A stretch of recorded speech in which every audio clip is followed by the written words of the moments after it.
Hey guys, welcome to Through My Eyes 8. I'm just kind of doing this vlog style. I know the lighting's not the best, so I hope it's good enough. I'm under a thunderstorm and I'm kind of feeling bad.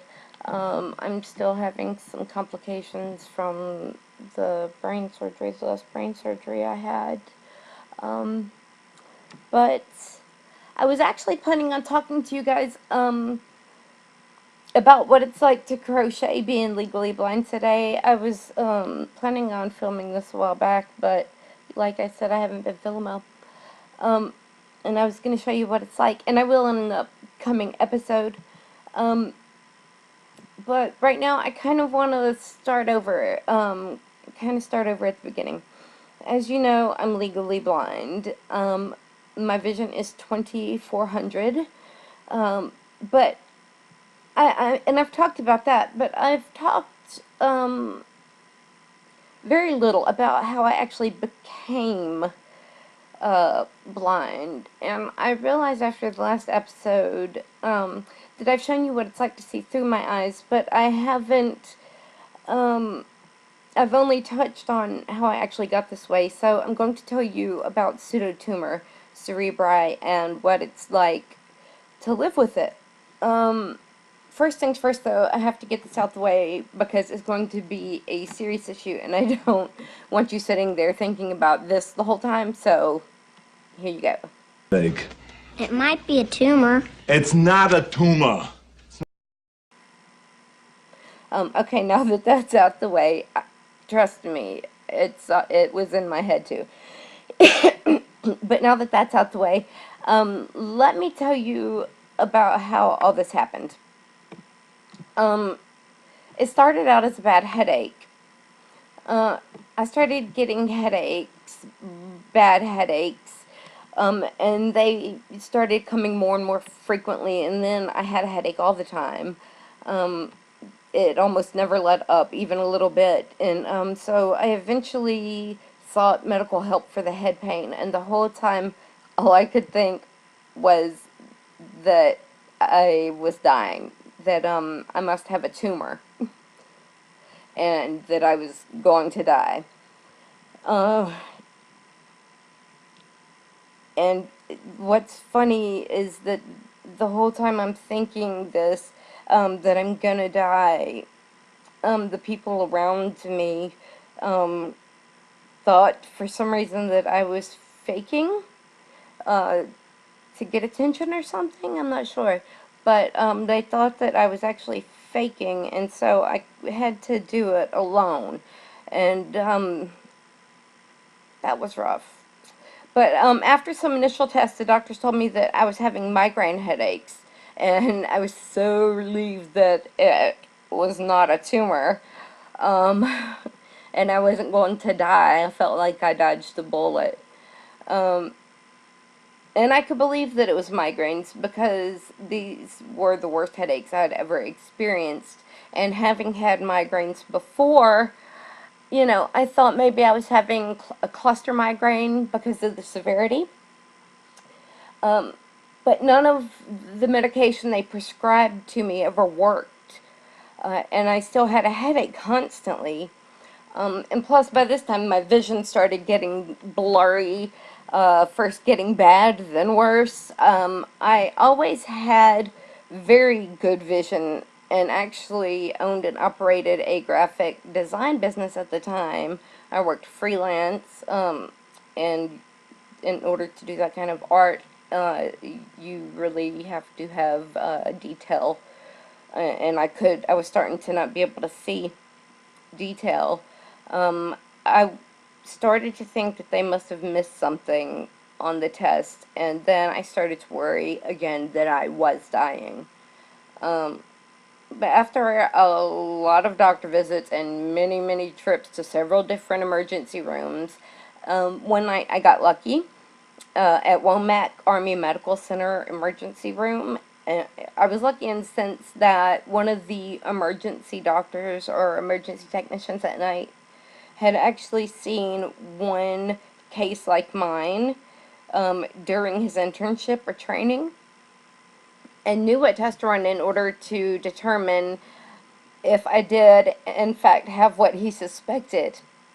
And the test was to gauge my opening cerebrospinal fluid, or CSF, the pressure via a spinal tap, and which I was fine with at that point. If he had said he wanted to drill a hole in my head to figure it out, I would have been okay with it. And actually, that probably would have made me feel better at that point. Um, it would have fixed it temporarily anyway. Um, anyway, and when he slipped the needle into my spinal column, CSF actually sprayed out. It sprayed out of my back, and I felt immediate relief. It felt so much better, and his suspicions were confirmed. What he had suspected was that I have a condition known as idiopathic intracranial hypertension, or pseudotumor cerebri, which is very rare. The condition is actually caused, in most cases, by being morbidly obese, and can be controlled sometimes through weight management. I am overweight, but I don't fall into that category. My form of the disease is chronic, and it was caused from a birth control medication that I was prescribed years ago. So, unfortunately, my condition is unlikely to change from my weight changing, or from weight loss. Pseudotumor cerebri actually translate, I believe, from Latin to English as false brain tumor.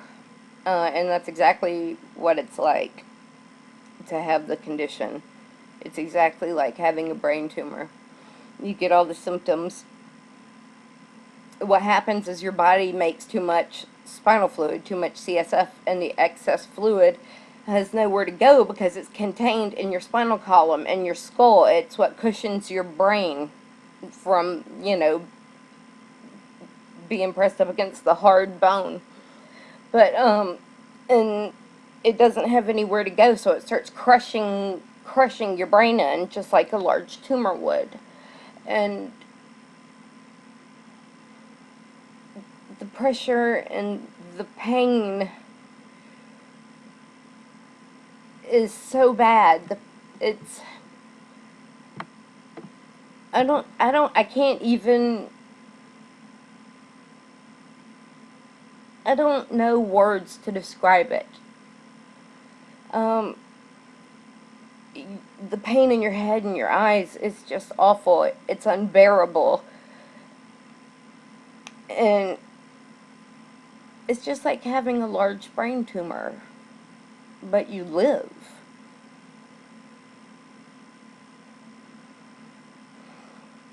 And after a while, you start to wish that it had been a tumor. You actually start to envy people with real tumors because they get to die. They have a way out of it. And you don't look sick, so people don't believe you. When you say that you're in agony, and doctors aren't educated on the condition because it's so rare, they think you're faking or trying to get drugs or attention. So you're treated with a great deal of disbelief, and disrespect, and cruelty.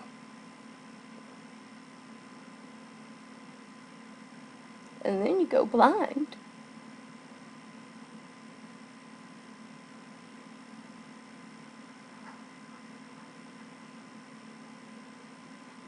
Bye. Bye, guys.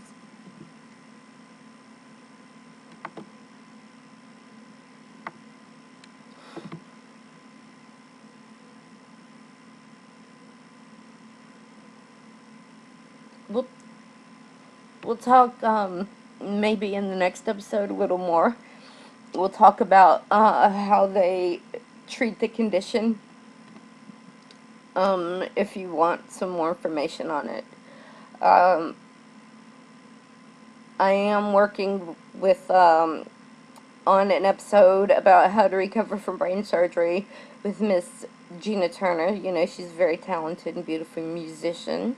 And Miss Gabby DeRozzo from Life of a Sick Girl, the blog. You should go check it out. I'll leave the link below. Unfortunately, Miss Gabby is in the hospital right now, and we hope you get better, Gabby. And we're looking forward to getting back so that we can get that video done. Rest up and take care of yourself, girl. So whenever we all get our health back together, we will take care of that. And in the meantime, if you have any questions or you want to know anything, just ask me. I'm always here. Leave a comment down below. And if you aren't and would like to be, go ahead and hit subscribe. And then whenever I put up another video, you'll be notified. Alright guys, so thanks for watching. And treat each other with kindness and love. Have a good day. Bye.